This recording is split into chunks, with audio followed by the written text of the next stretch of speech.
ത്രിയേക ദൈവത്തിൻ്റെ അതിപരിശുദ്ധ തിരുനാമത്തിന് മഹത്വമുണ്ടാകട്ടെ. കർത്താവിനാൽ ഏറ്റവും അനുഗ്രഹിക്കപ്പെട്ട മാതാപിതാക്കളെ, സഹോദരങ്ങളെ, പരിശുദ്ധനായ പൗലോസ്ലീഹ എബ്രായർക്ക് എഴുതിയ ലേഖനം 6-ാം അധ്യായം 1 മുതൽ 12 വരെയുള്ള വേദവാക്യങ്ങളാണ് കഴിഞ്ഞ ദിവസം നാം ധ്യാനിച്ചതും പഠിച്ചതും. ഇന്ന് 13 മുതൽ 20 വരെയുള്ള വാക്യങ്ങളിലേക്ക് നമ്മൾ കടന്നു വരുമ്പോൾ ക്ഷമയോടും വിശ്വാസത്തോടും ദൈവത്തെ മുറുകെ പിടിച്ച് കാത്തിരിക്കുന്നവർക്ക് ദൈവം നൽകുന്ന വാഗ്ദാനം, ആ വാഗ്ദാനം ദൈവം നിറവേറ്റുന്നവനാണ്. ആ വാഗ്ദാനം പ്രാപിക്കുവാൻ അവനിൽ വിശ്വസിക്കുന്ന ദൈവമക്കൾക്ക് സാധിക്കും എന്ന് ഉറപ്പ് തരുന്ന വിശുദ്ധ വചനങ്ങളാണ് ഈ 13 മുതൽ 20 വരെയുള്ള വാക്യങ്ങളിൽ പൗലോസ്ലീഹ നമ്മെ പഠിപ്പിക്കുന്നത്. ക്ഷമയും വിശ്വാസവും നിശ്ചയമായും ഫലം പ്രാപിക്കും. അതിന് മകുടോദാഹരണമായിട്ട് ഈ വേദഭാഗത്തിലൂടെ നമുക്ക് കാണിച്ചു തരുന്നത് നമ്മുടെ പൂർവ്വപിതാവായ അബ്രഹാമിൻ്റെ അനുഭവമാണ്. അബ്രഹാം വിശ്വാസത്താൽ ദൈവികമായ അനുഗ്രഹങ്ങളെ പ്രാപിച്ചു. ആ വിശ്വാസം മുറുകെ പിടിക്കുവാൻ തക്കവണ്ണം നമുക്കും സാധിക്കണം. അങ്ങനെ ആ വിശ്വാസമുള്ള അബ്രഹാമിന് ദൈവം നൽകിയതായ വാഗ്ദാനങ്ങൾ ദൈവം തമ്പുരാൻ നിറവേറ്റിയവനാണ്. പരിശുദ്ധ കന്യക മറിയാമിൻ്റെ പാട്ടിൽ മറിയാം പാടുന്നുണ്ട്, നമ്മുടെ പിതാക്കന്മാരോട് ദൈവം ചെയ്തതായ വാഗ്ദാനങ്ങൾ ഇപ്പോൾ ഇതാ അവൻ നിറവേറ്റിയിരിക്കുന്നു. ദൈവം നൽകുന്ന വാഗ്ദാനം പാലിക്കുന്നവനാണ്. ആ രക്ഷ അനുഭവിക്കുവാൻ തക്കവണ്ണം ക്ഷമയോടും വിശ്വാസത്തോടും പ്രത്യാശയോടും കൂടെ കാത്തിരിക്കുവാൻ നമുക്ക് സാധിക്കണം. അബ്രഹാമിന് 2 വാഗ്ദാനങ്ങളാണ് ദൈവം തമ്പുരാൻ നൽകിയത്. ഒന്നാമത് ഇസഹാക്കിൻ്റെ ജനനത്തെക്കുറിച്ചും, രണ്ടാമത് നിൻ്റെ സന്താനങ്ങൾ ആകാശത്തിലെ നക്ഷത്രങ്ങളെ പോലെയും കടൽ തീരത്തെ മണൽത്തരികളെ പോലെയായി തീരും എന്നുള്ള 2 വാഗ്ദാനങ്ങളാണ് ദൈവം തമ്പുരാൻ അവന് നൽകിയത്. ആ വാഗ്ദാനങ്ങൾ പാലിച്ചവനാണ്, നിറവേറ്റിക്കൊടുത്തവനാണ് ദൈവം. അതുകൊണ്ട് ഇപ്പോഴും നമ്മൾ പ്രാർത്ഥിക്കുന്നത്, ദൈവമേ, അബ്രഹാമിൻ്റെയും ഇസഹാക്കിൻ്റെയും യാക്കോബിൻ്റെയും മടിയിൽ ഞങ്ങളെ പാർപ്പിക്കണമേ. അത്രമാത്രം വിശ്വാസത്തോടെ ജീവിച്ച് സ്വർഗീയമായ അനുഗ്രഹങ്ങളെ പ്രാപിച്ചവരാണ് പൂർവ്വ പിതാക്കന്മാരായ അബ്രഹാമും ഇസഹാക്കും യാക്കോബും. പൂർവ്വപിതാക്കന്മാർ ദൈവത്തിൻ്റെ വാഗ്ദാനത്തെ പൂർണ്ണമായി വിശ്വസിച്ച് പ്രത്യാശയോടുകൂടി ജീവിച്ച് അതിനെ പ്രാപിച്ചവരാണ്. ആ അബ്രഹാമിൻ്റെ വിശ്വാസം ഒരു പ്രതീകമായിട്ടാണ് ക്രിസ്തീയ വിശ്വാസത്തിൽ പൗലോസ്ലീഹ നമ്മെ വരച്ച് കാട്ടുന്നത്. പൂർവ്വപിതാക്കന്മാർ എങ്ങനെ ആ സ്വർഗീയമായ വാഗ്ദാനങ്ങളെ പ്രാപിച്ചു, അതുപോലെ ആ വിശ്വാസം ഈ ലേഖനത്തിൻ്റെ അനുവാചകരായ നമുക്കും ഉണ്ടാകണം. ആ വിശ്വാസം മുറുകെ പിടിക്കുന്നവരാകണം ഞാനും നിങ്ങളും എന്ന് തിരുവചനം നമ്മെ പഠിപ്പിക്കുന്നു. 14-ാമത്തെ വാക്യത്തിൽ ഇപ്രകാരം പറയുന്നുണ്ട്, നിശ്ചയമായും ഞാൻ നിന്നെ അനുഗ്രഹിക്കും, നിശ്ചയമായും ഞാൻ നിന്നെ വർദ്ധിപ്പിക്കും. നിശ്ചയമാണ്, അത് വൃഥാവായി പോകുന്നതല്ല, അത് ദൈവം നൽകിയ വാഗ്ദാനമാണ്. അതുകൊണ്ട് പ്രിയമുള്ളവരെ, ഭൗമികമായ പ്രതീക്ഷകളും ഭൗതികമായ കണക്കുകൂട്ടലുകളുമൊക്കെ കളഞ്ഞിട്ട് ആ ക്രിസ്തീയമായ അനുഭവത്തിലേക്ക് പ്രത്യാശയോടുകൂടെ കാത്തിരുന്ന് ആത്മീയമായ കൃപ പ്രാപിച്ചുകൊണ്ട് വളരുവാൻ പൗലോസ്ലീഹ നമ്മെ ഓർമ്മിപ്പിക്കുന്നു. അതിന് പൗലോസ്ലീഹ പറയുന്നത് ആത്മാവിൻ്റെ നങ്കൂരമായ പ്രത്യാശ നമുക്കുണ്ടാകണം. എന്താണ് നങ്കൂരം? കപ്പലുകൾ കടലിൽ നങ്കൂരമുറപ്പിക്കുന്നത് കാണുവാനായിട്ട് സാധിക്കും. കടലിൻ്റെ ആഴത്തിലേക്ക് നങ്കൂരമിടുന്നു. അത് ആ വെള്ളത്തിൽ ചലിക്കാതെ ഒഴുകിപ്പോകാതെ അതിനെ ഉറപ്പിക്കുന്നു. അതുപോലെ ക്രിസ്തുവിൽ നങ്കൂരമിട്ട് പ്രത്യാശയോടുകൂടി വളരുവാൻ നമുക്ക് സാധിക്കണം. ദൃഢമായ വിശ്വാസം, ചഞ്ചലപ്പെടാത്ത, തെറ്റി ഒഴുകിപ്പോകാത്ത, പിന്മാറിപ്പോകാത്ത അടിയുറച്ചതായ വിശ്വാസം, ദൈവത്തിൽ നങ്കൂരമിട്ട് ക്രിസ്തുവിനെ മുറുകെ പിടിച്ച് നമ്മളുടെ ജീവിതത്തെ മുന്നോട്ട് കൊണ്ടുപോകുവാനായിട്ട് നമുക്ക് സാധിക്കണം. നമ്മെ സ്വർഗീയ ദേവാലയത്തിലെ അതിവിശുദ്ധ സ്ഥലത്തേക്ക് ക്രിസ്തു നമ്മെ പ്രവേശിപ്പിച്ചിരിക്കുകയാണ്. കാരണം ആ തിരശ്ശീലയ്ക്ക് അപ്പുറത്തേക്കാണ് മശിഹാ തമ്പുരാൻ കടന്നു പോയിരിക്കുന്നത്. പാപത്തിൻ്റെ സകല തിന്മകളെയും ചവിട്ടിമെതിച്ചുകൊണ്ട് സ്വർഗീയമായ ദേവാലയത്തിൽ യേശു തമ്പുരാൻ പ്രവേശിച്ചിരിക്കുന്നു. അതിലൂടെ മരണത്തിൽ നിന്നും ആ സ്വർഗീയമായ അനുഭവത്തിലേക്ക് ക്രിസ്തു തമ്പുരാൻ നമുക്ക് വഴിയൊരുക്കിയിരിക്കുന്നു. നമുക്കും ആ സ്വർഗീയമായ ദേവാലയത്തിലേക്ക് ചെല്ലുവാനുള്ള വഴി ക്രിസ്തുവിലൂടെ നമുക്ക് ലഭിച്ചിരിക്കുന്നു എന്ന് ഈ 6-ാം അധ്യായം 13 മുതൽ 20 വരെയുള്ള വാക്യത്തിലൂടെ പൗലോസ്ലീഹ നമ്മെ ഓർമ്മിപ്പിക്കുന്നു. ഇനി 7-ാമത്തെ അധ്യായത്തിലേക്ക് നാം കടന്നു ചെല്ലുമ്പോൾ ക്രിസ്തു നിത്യമായ പുരോഹിതനാണ്, ദൈവത്തിൻ്റെ വാഗ്ദാനമായ നിത്യ പുരോഹിതനാണ് ക്രിസ്തു എന്ന് നമ്മെ പഠിപ്പിക്കുന്ന അധ്യായമാണ് 7-ാമത്തെ അധ്യായം. അവിടെ പറയുന്നത് ശലേം രാജാവും അത്യുന്നതനായ ദൈവത്തിൻ്റെ മഹാപുരോഹിതനുമായ മൽക്കീസേദെക്കിനെ കുറിച്ച് പറഞ്ഞുകൊണ്ട് ക്രിസ്തുവിൻ്റെ നിത്യമായ പൗരോഹിത്യത്തെ ഇവിടെ പൗലോസ്ലീഹ നമ്മെ പഠിപ്പിക്കുകയാണ്. ക്രിസ്തുവിൻ്റെ പൗരോഹിത്യത്തെ മൽക്കീസേദെക്കിൻ്റെ പശ്ചാത്തലത്തിൽ വിശദീകരിക്കുകയാണ് ഈ വേദഭാഗത്തിലൂടെ പൗലോസ്ലീഹ നമ്മെ പഠിപ്പിക്കുന്നത്. അതിനുദാഹരണമായി പറയുന്നത് മൽക്കീസേദെക്കിൻ്റെ നിത്യമായ പൗരോഹിത്യമാണ്. ലോത്തിനെ തടവുകാരനായി കൊണ്ടുപോയ രാജാക്കന്മാരെ നിഗ്രഹിച്ച ശേഷം അബ്രഹാം വിജയശ്രീലാളിതനായി മടങ്ങി വരുമ്പോൾ ശാലേം രാജാവും ദൈവത്തിൻ്റെ മഹാപുരോഹിതനുമായ മൽക്കീസേദെക്ക് കടന്നു വരുന്നു. അപ്പവീഞ്ഞുകളുമായിട്ടാണ് മൽക്കീസേദെക്ക് കടന്നു വരുന്നത്. അബ്രഹാം അത് സ്വീകരിച്ചതിന് ശേഷം മൽക്കീസേദെക്കിന് തൻ്റെ സകലത്തിലും ദശാംശം നൽകി. അങ്ങനെ മൽക്കീസേദെക്ക് അബ്രഹാമിനെ അനുഗ്രഹിച്ചു. ആ മൽക്കീസേദെക്ക് നിത്യമായ പുരോഹിതനായിരുന്നു എന്ന് പൗലോസ്ലീഹ ഈ വേദഭാഗത്തെ നമ്മെ ഓർമ്മിപ്പിക്കുന്നു. അപ്പോൾ മൽക്കീസേദെക്കിൻ്റെ ക്രമപ്രകാരമുള്ള നിത്യമായ പുരോഹിതൻ എന്ന് ക്രിസ്തുവിനെ വരച്ചു കാട്ടുകയാണ് ഇവിടെ ചെയ്തിരിക്കുന്നത്.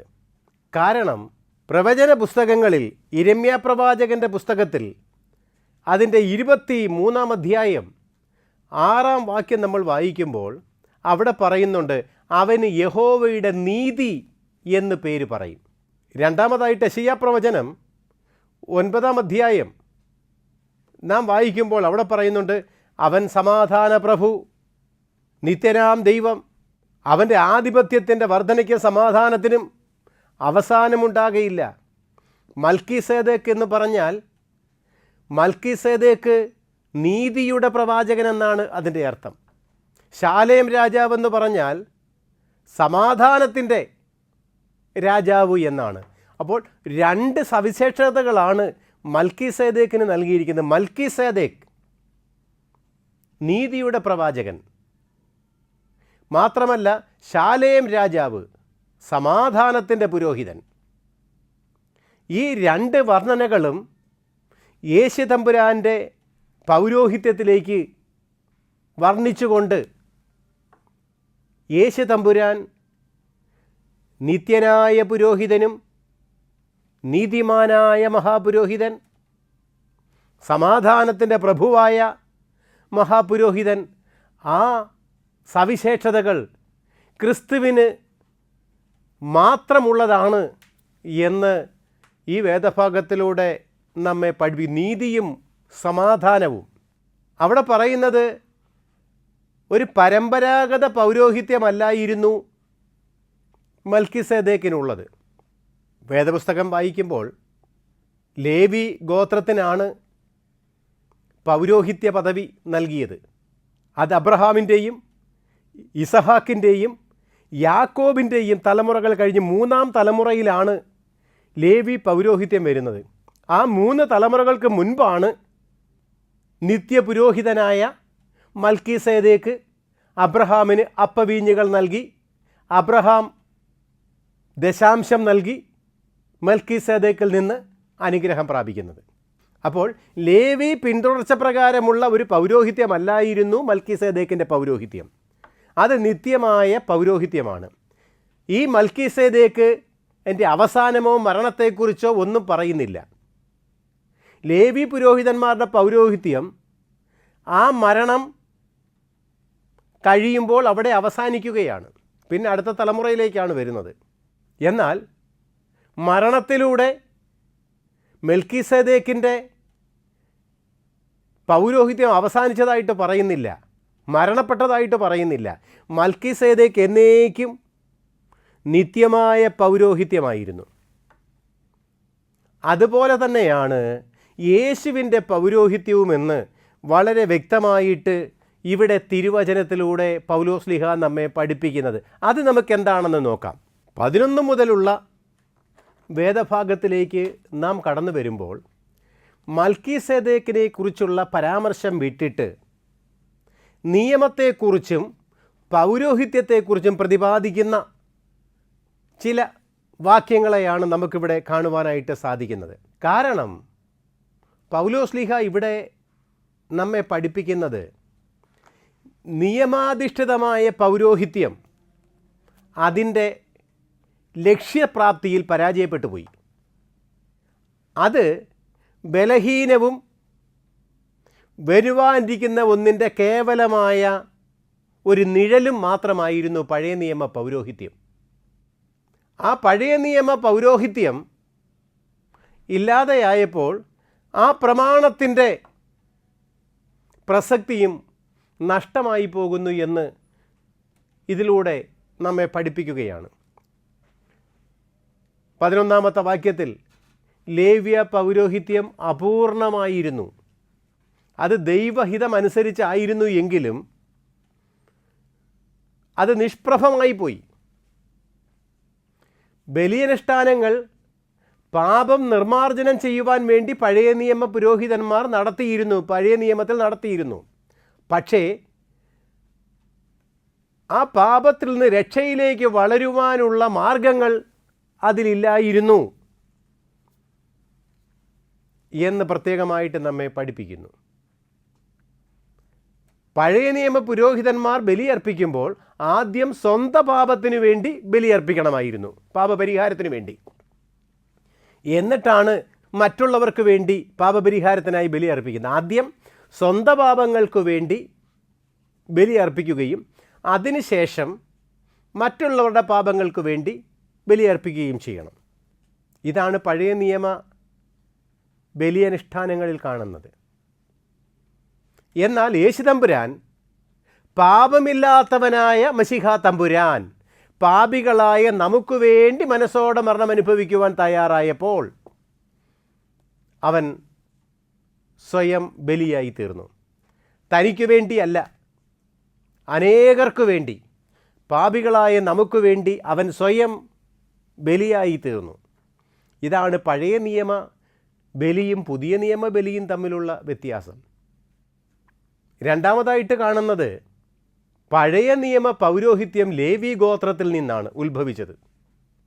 യാക്കോബിൻ്റെ മക്കളെ 12 ഗോത്രങ്ങളായി തിരിച്ച് അത് ലേവി ഗോത്രത്തെ പുരോഹിത വർഗമായിട്ട് തിരഞ്ഞെടുത്തു. എന്നാൽ യേശുതമ്പുരാൻ ലേവി ഗോത്രമല്ലായിരുന്നു. യേശുതമ്പുരാൻ യഹൂദ ഗോത്രത്തിലായിരുന്നു, ദാവീദിൻ്റെ വംശജനായിരുന്നു. അപ്പോൾ ലേവി ഗോത്രത്തിൽ നിന്ന് തിരഞ്ഞെടുക്കപ്പെട്ട വംശത്തിലുണ്ടായ ഒരു പുരോഹിതനല്ല യേശുതമ്പുരാൻ. പിന്നെയോ യഹൂദ ഗോത്രത്തിൽ ജനിച്ച പാരമ്പര്യത്തിലുണ്ടായ യൗസേപ്പിൽ നിന്നും ദാവീദിൻ്റെ വംശത്തിൽ നിന്നും ആണ് ദൈവം തമ്പുരാൻ ഇശായിയുടെ കുറ്റിയിൽ നിന്ന് ഒരു മുള പൊട്ടി പുറപ്പെടും. യഹൂദ ഗോത്രത്തിൽ നിന്നാണ് ആ മുള പൊട്ടി പുറപ്പെട്ടത് എന്ന് തിരുവചനം നമ്മെ പഠിപ്പിക്കുന്നു. അത് യൗസേഫും ദാവീദ് വംശജനായിരുന്നു. ഒരുപക്ഷെ മറിയയും ആ ദാവീദ് വംശത്തിൽപ്പെട്ട യഹൂദ ഗോത്രത്തിൽപ്പെട്ടതായിരുന്നു. എന്തായാലും യഹൂദ ഗോത്രത്തിന് പുരോഹിത സ്ഥാനം ഉണ്ടായിരുന്നില്ല. അപ്പോൾ ക്രിസ്തുവിൻ്റെ പൗരോഹിത്യം ജഡീക പിന്തുടർച്ച പ്രകാരമല്ലായിരുന്നു.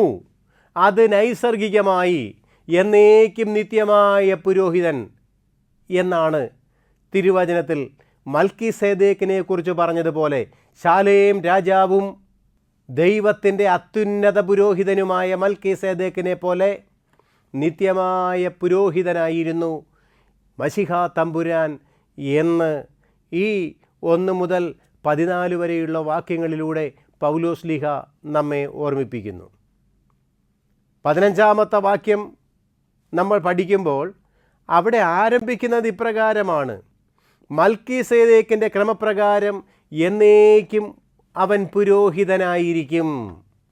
പഴയ നിയമ പൗരോഹിത്യം മനുഷ്യരിൽ പാപബോധം വരുത്തുമായിരുന്നു.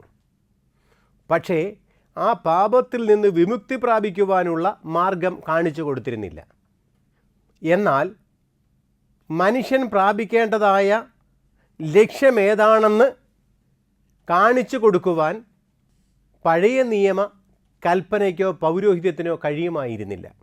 അവിടെയാണ് യേശു തമ്പുരാൻ മനുഷ്യനെ പാപത്തിൽ നിന്ന് വീണ്ടെടുക്കുകയും രക്ഷയുടെ അനുഭവത്തിലേക്ക് അവനെ വളരുവാൻ തക്കവണ്ണം, അവനെ കൊണ്ടുവരുവാൻ തക്കവണ്ണം തൻ്റെ നിത്യമായ പൗരോഹിത്യത്തിലൂടെ, തൻ്റെ ബലിയിലൂടെ പാപത്തെ നിർമ്മാർജ്ജനം ചെയ്ത് ദൈവത്തിങ്കിലേക്ക് വളരുവാനുള്ള, ദൈവത്തിങ്കിലേക്ക് ചെല്ലുവാനുള്ള വഴി തുറന്നത് ക്രിസ്തുവിൻ്റെ നിത്യമായ പൗരോഹിത്യത്തിലൂടെയാണ്.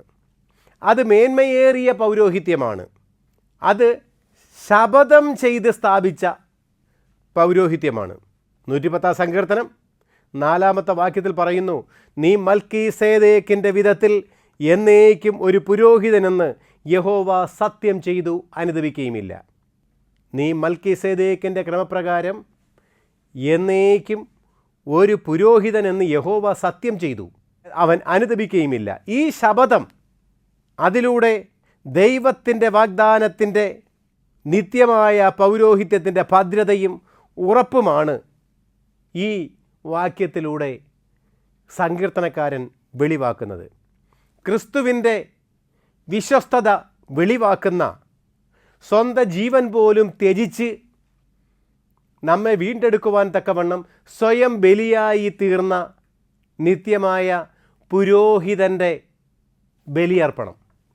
ആ ക്രിസ്തുവാണ് നമ്മെ പഠിപ്പിക്കുന്നത് നാം പരസ്പരം സ്നേഹമുള്ളവരും തൻ്റെ കൂട്ടുകാരനു വേണ്ടി തൻ്റെ ജീവനെ കൊടുക്കുവാൻ കഴിയുന്നതുമായ ദൈവികമായ സ്നേഹത്തിൽ വളരുവാൻ തക്കവണ്ണം നമ്മെ ഉയർത്തിയത് ആ ക്രിസ്തുവിൻ്റെ ബലിയർപ്പണം മൂലമായിരുന്നു. സ്വയം ബലിയായി തീർന്ന ക്രിസ്തു അങ്ങനെ ബലി വസ്തുക്കളായി സ്വയം മാറ്റപ്പെടുവാൻ തക്കവണ്ണം തൻ്റെ ബലിയിലൂടെ മശിഹ തമ്പുരാൻ നമ്മെ ആഹ്വാനം ചെയ്യുന്നു.